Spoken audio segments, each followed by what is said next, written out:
एक जंगल में एक चीड़ा रहता था। वह उस पेड़ में अकेला ही रहता था। अनाथ होने के कारण उसका कोई भी नहीं था और वह अकेला जंगल में घूमता, अपने लिए खाना इकट्ठा करता और अपने पेड़ पर आकर बैठ जाता। एक दिन चीड़ा पेड़ में अपने घोंसले में बैठकर आम खा रहा था।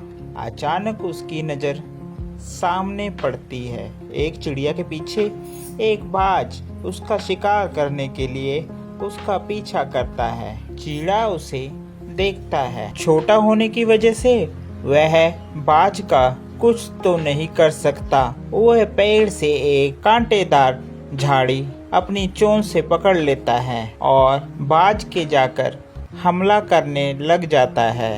बाज चिड़िया को छोड़कर चीड़े के पीछे उसको मारने के लिए उसकी तरफ होता है तो चीड़ा तुरंत उस झाड़ियों से उसके सिर के ऊपर वार करता है। इतने में वहां पर चीड़े की मदद के लिए कौवे आ जाते हैं जो मिलकर बाज को भगाते हैं। बाज वहां से भाग जाता है। अरे चीड़ा, तुमने बहुत अच्छा किया इन सबको मारकर। तुम बहादुर हो, बहादुर। धन्यवाद आप सभी का भाई, धन्यवाद आप जो मेरी मदद के लिए आए। लेकिन वो चिड़िया गई कहाँ? कितनी नाशुक्र है वो। उसका बिल्कुल भी फर्ज नहीं था तुम्हारा धन्यवाद करने का। तुम्हें बिना धन्यवाद किए ही वह यहाँ से चली गई। कैसी चिड़िया है वो? चलिए कोई बात नहीं कौवे भाई, इसमें गुस्सा होने वाली बात नहीं है। उस चिड़िया के लिए मैं मदद के लिए आगे आया और भगवान ने मेरी मदद के लिए आप सभी को भेज दिया।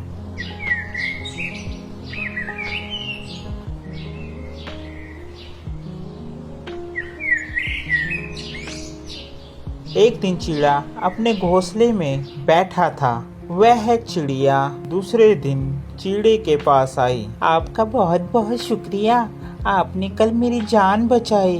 अरे कोई बात नहीं, कोई बात नहीं। आपके पैर में चोट लग रही है। जी, कल को मेरे पैर में चोट लग गई थी जिस कारण अब मुझे बहुत दर्द हो रहा है। चीड़ा उसके पैर पे मलहम पट्टी करता है और दवाई देता है। अच्छा, ये बात मैं पूछना भूल ही गया कि तुम्हारा नाम क्या है? आप अपना नाम बताएंगी? आपका नाम क्या है? मुझे प्यार से टुनटुनी कहते हैं। टुनटुनी चीड़े को शुक्रिया अदा करती है कि उसने उसकी जान बचाई। धीरे धीरे दोनों एक साथ घूमने जाते और एक साथ रहते। चीड़े ने चिड़िया को अपनी शादी के लिए प्रस्ताव दिया। क्या तुम मुझसे शादी करोगी? अरे सुनो टुनटुनी, मैं सोच रहा हूँ कि तुम्हारा भी इस जंगल में कोई नहीं है और मैं भी अनाथ हूँ। क्यों ना हम दोनों शादी कर लें? टुनटुनी चीड़े की बात मान जाती है और शादी के लिए हाँ कर देती है। दोनों एक अच्छा सा घोंसला बनाकर वहाँ पर रहते हैं। ऐसे ही थोड़ा समय बीतता चला जाता है। एक दिन धीरे धीरे टुनटुनी का स्वभाव बदलता जाता है। सुनिए जी, मैं आपसे बहुत प्यार करती हूँ लेकिन आप मुझे बिल्कुल भी प्यार नहीं करते हैं। अरे नहीं टुनटुनी, मैं तुम्हें बहुत प्यार करता हूँ, सच में। तुम कहो तो तुम्हारे लिए मैं जान हाजिर कर दूं। नहीं नहीं, मुझे आपकी जान नहीं चाहिए। आप तो झूठे हो, झूठे।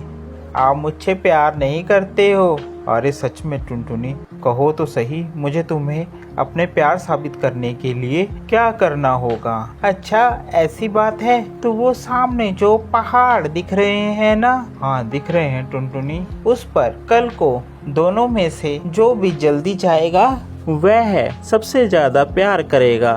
अगर मैं पहुंची तो मैं प्यार करूंगी, अगर आप पहुंचे तो आप प्यार करोगे। ठीक है टुनटुनी, मुझे तुम्हारी शर्त मंजूर है। टुनटुनी उस दिन गुस्से में घर छोड़कर अपनी सहेली के पास चली जाती है और चीड़ा उसी रात शाम को वह निकल लेता है पहाड़ों पर। वह दिन ढलते ही वहां पर पहुंच जाता है। अब पहाड़ों में ठंड ज्यादा हो रही थी जिस कारण वहां का वातावरण ठंडा हो गया और चिड़े को सारी रात ठंड में काटनी पड़ी, जिस कारण वह बेहोश होकर नीचे पहाड़ों पर गिर गया और मर गया। दूसरे दिन टुनटुनी चिड़िया उड़ते हुए उस पहाड़ पर आती है।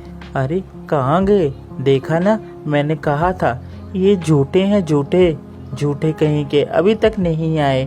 मुझे इतनी देर हो गई इंतजार करते करते। इतने में वहाँ पर एक कौवा आता है। अरे टुनटुनी, अब तुम जिसका इंतजार कर रही हो अब वह कभी नहीं आएगा। हाँ मुझे पता है, वो झूठा है तभी तो नहीं आएगा।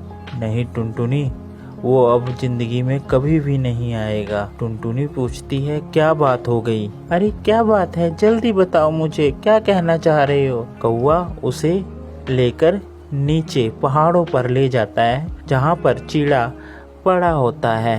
वह आखिरी समय में भी आंख खोलकर लेटा होता है कि चिड़िया को देख सके। ये सब देखकर टुनटुनी रोने लग जाती है और अपनी गलती पर पछतावा करती है। आपको हमारी ये स्टोरी कैसी लगी ज़रूर बताएं। साथ ही ऐसी और मज़ेदार स्टोरी देखने के लिए हमारे चैनल को सब्सक्राइब करना बिल्कुल ना भूलें।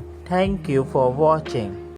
Thanks for watching my video and subscribe this channel. Thank you.